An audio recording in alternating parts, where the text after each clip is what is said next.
All right, I want to move on to one more thing. This one, again, extremely important to me. This was another open letter that a parent had posted on the Mighty. But this one's important because it talked about her daughter and how her daughter is not a brat, she has anxiety. And let's unpack this a little bit. These are things that hit home for me, very much hit home for me, in multiple ways.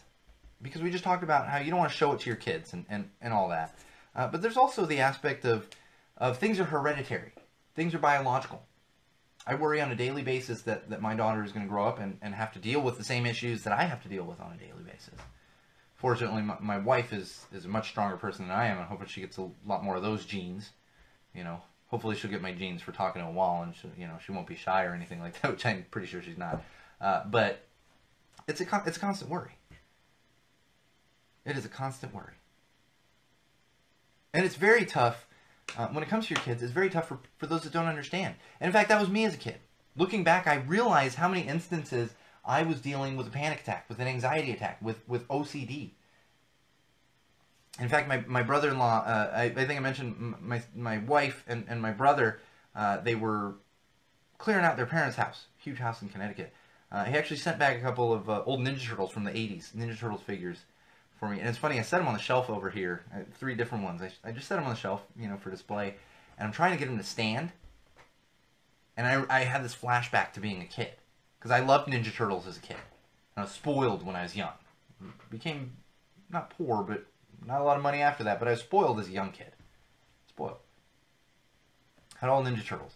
And I had this flashback to it being frustrating for me as a young child, not being able to stand up my Ninja Turtles. And getting frustrated with it. And I think I even said to my wife jokingly, I was like, yeah, I think I threw the same one, like not the same exact figure, but the same character halfway across my living room as a kid, because I was like, stupid thing won't stand. And those are things you focus on as a kid. You look back and you're like, yeah, I had mental health problems as a kid. I had separation anxiety as a kid.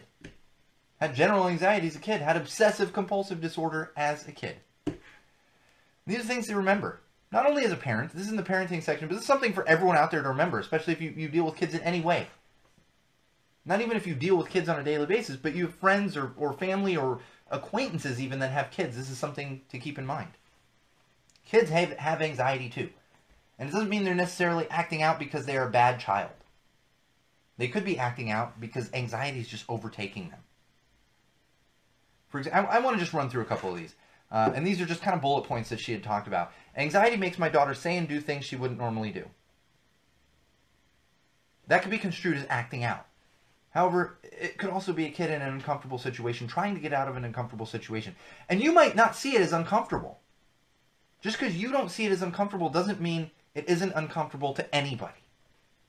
When you have anxiety, any situation can become uncomfortable. Trust me, I know.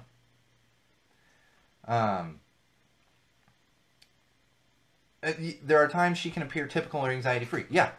When you have mental health problems, it's not an all the time, I mean, it is an all the time thing, but sometimes you can put it together.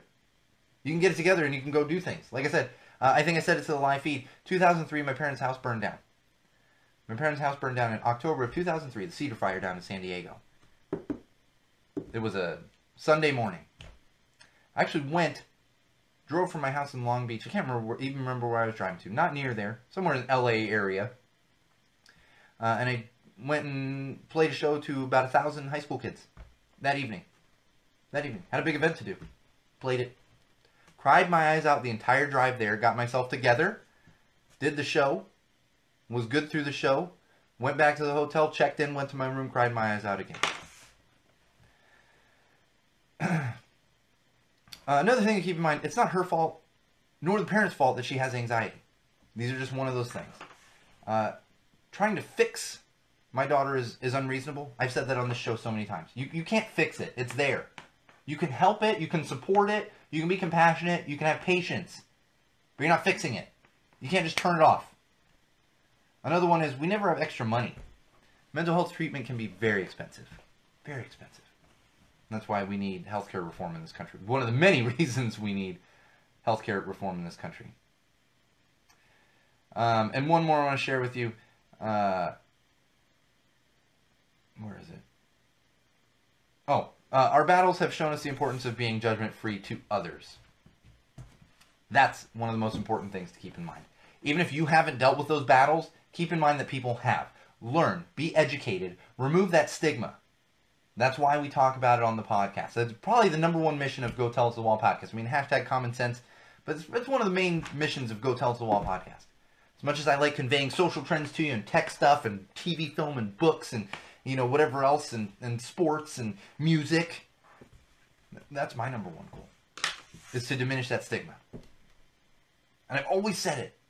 I don't care how many times I say it. I'm not going to stop myself from saying it. If one kid out there, I'm not saying there's like 10-year-olds listening to my podcast, listen to Go Tell It to the Wall, but some teenager, even some kid in their 20s, hears this and feels better and realizes they're not alone, that's all I need out of it. That's all I need. That's all it is. Just one. Just give me one.